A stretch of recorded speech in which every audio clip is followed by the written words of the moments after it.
Mga kaibigan, good morning sa inyong lahat. Napakahirap magpakain, magpainom dahil sa ganyan. Yung mga alagang manok hindi na halos bumababa sa titi. Sinubukan ko ng hollow blocks pero babad pa rin yung mga paa nila at may tendency inom sila dyan. Kaya gumawa ako nito. 2 stick. Tinali ko ng alambre banda dito para makagawa ka ng parang gunting. Ngayon, sa mga nakakaalam nito, siguro kilala niyo yung mga ganyang galawan, no?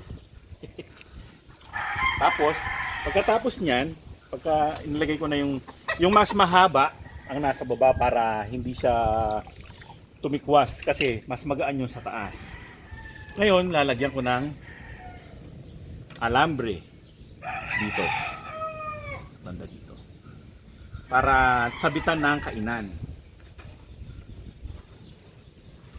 Ito lagay lang natin ang alambre.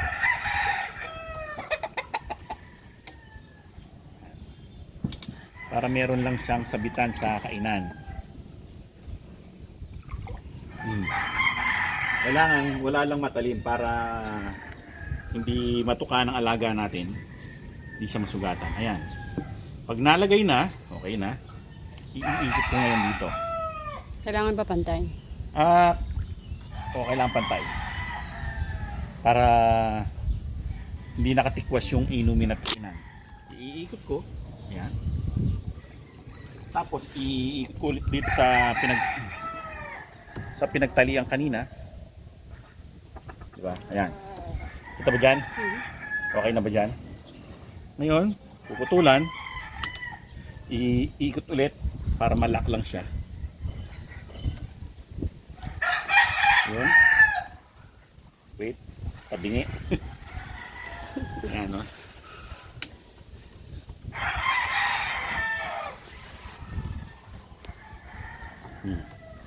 Medyo natataranta lang ako sa inyo kasi yan, okay. Tapos, star din na. Diba? Star din na siya. Lalagyan ko ngayon ng kainan at inuman para kakain siya dito, nasa likod yung inuman. Tapos, ilalapit ko lang sa kanya.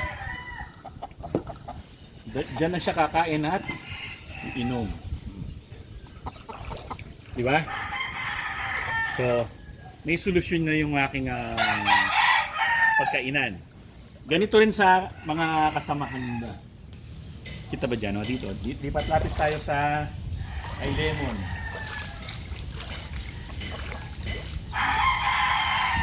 Ganyan din ang design. Yung mga kahoy kahit hindi naman pantay-pantay pwede. Tapos syempre lalagyan ko ng inumin. Ay, pantay-pantay. Malalim kayo ni. Lagyan ko ng inumin. O, dito kay high power. Di pa siya sumampay. Sasampa ko siya ngayon. Lagyan natin muna siya ng inumin. Para ready na siyang iinom. Yun. Ito naman, iba yung itsura. Kaya nakapaikot sa puno yung kainan. Para hindi ko nagagawa ng letter A. Kakain siya ngayon. Kakain siya, iinom. Iinuman doon sa kabila niya. Ito dyan. Ayan, kahit hindi na muna sila bumaba. Okay lang naman sa manok yan eh. Yung nasa hapunan lang, nakakapag-stretching naman sila. Nakakapag-aspas. Ayan, tignan mo naman yung ilalim. Paano? Diba? Ayan o, hanggang dyan. Hello! Hello, alipunga. Waving. Alipunga is waving. Alipong is Dito naman waving. tayo. Ay! Kakain siya at iinom. Brilliant idea. Pag umuulan nga lang, yun lang. Ito, mano pa.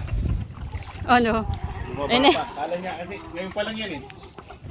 Pag sumampa naman siya, sasampa naman yan. Sa taas. I-adjust ko muna ng mga bahagya kasi masyadong malayo. Sasampa naman yan mamaya yan. Makikita naman niya yan. Sumasampa naman yan. Si Power, sasampa ko kasi hindi pa niya alam. Baka mo.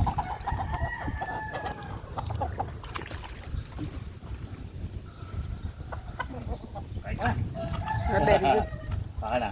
Wala mo dito. Una. O yan si Power ngayon. Makain. Sige, kain ka muna, Power. Kuta natin dito. Yan o. Sarap ng kain ah. Sige, kain ka lang. Para mabusog ka na at minom ng malinis na tubig oh. Diba? Napaka simple ng contraption. Okay.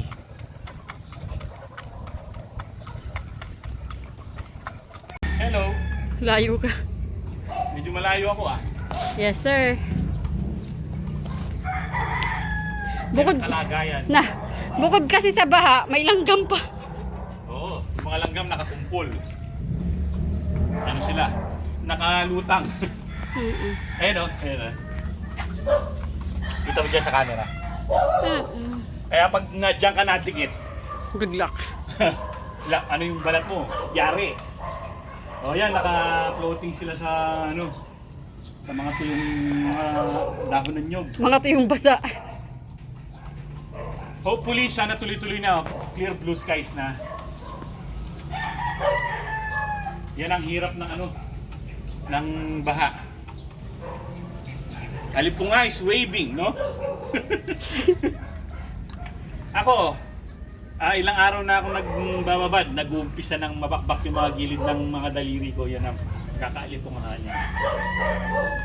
Yan ang pinaka ano, wacky part ng baha. Alipunga. So well, papainumin ko naman ngayon sila. Tara.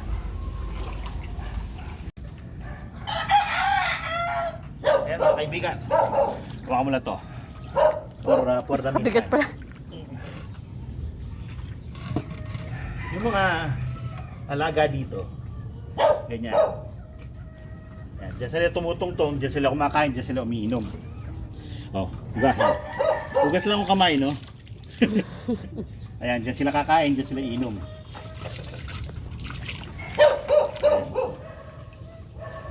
Di ba? Tapos kasing kumain si Batman eh. Iinom naman siya niyan. Ayan, si Tu, ganyan din. Ganyan din ang style. Ayan, lapitan mo si Tu. Bye. Tapos na siyang kumain. Hindi na sila umahapon yung mga nandito. Nasa hollow blocks na sila kasi kapag gabi, umuulan, magaling sila eh. Hindi sila nababasa eh. Yan, kawawa naman oh. Pero mostly Itim-itim na yan. mostly nandito lang sila. Itim-itim na yan. Ay, lumot. Ngayon, maglalagay akong tubig sa oh, uminom ka na. Yun. Ang maganda lang sa kanila, hindi ko sila nababantayan, at least meron silang tubig. Pero syempre minsan iinom sila dyan eh. Tsaka tinutuka-tuka nila yan.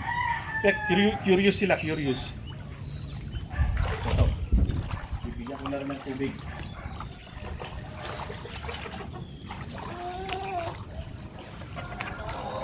Diyan na sila kumakain sa taas. Diyan na rin sila maghapon. Oh. Wala na kasi akong mapagpaglipatan sa kanila. At least hindi naman sila babad sa baha dahil nakasampa naman sila dyan. Okay na. Si Hindi Rudy. pa kumain si Rudy. Ay, di pa niya nakita yung pagkain niya. Kinakita niya, tinitingnan niya nga ako kaso hindi niya nilapitan. Kasi akala niya bahang-baha talaga sa lugar na yun.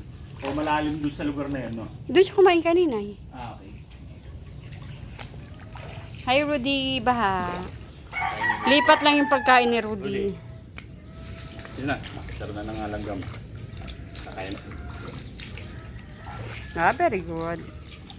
Malalim pala doon kaya Oo, iniwan. hindi siya malalim. Pero kaninang umaga doon tayo Ay, nagpakain. hindi pa ganong kalim. So, alam niyo naman, di ba mga kaibigan, kung maghapon ka talaga nakababad, may tendency na ma-leptospirosis. Kaya kapag ako, hindi na ako nakagawa ng video, alam niyo na. Hindi. Ingat lang tayo sa leptospirosis. Dito sa lugar namin, siyempre, hindi naman natin masasabing wala dito. At least wala kang sugat sa paa. Ngayon, ingat na lang kapag meron, magbobota.